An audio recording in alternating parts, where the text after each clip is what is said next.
ذات همه هنرها موسیقی است.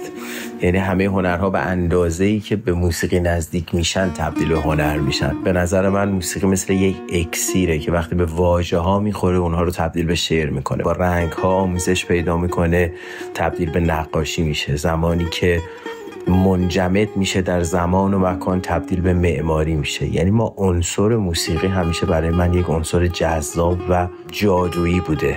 هر کاری که میکنم احساس میکنم همون موسیقیه برای من.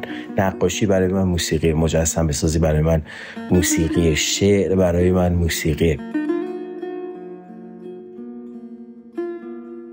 گریزی نیست از اینکه ما واژه رئال رو در مورد نقاشی واقع گرایانه بگیم، اما در حقیقت خود واژه رئال یک توهمه، چون کسی هیچ قلموی، هیچ واژه‌ای نمیتونه. در واقع ما فقط یک بخش ناچیز و یک لایه بسیار سطحی از واقعیت رو میتونیم تثبیت کنیم و به نمایش بگذاریم. بزرگترین چالش بشریت از دیرباز تا امروز تعریف همین واقعیته. بارها این رو تکرار کردم که فیلسوف‌ها کاشفان حقیقتن، اما هنرمندان آفرینندگان حقیقت.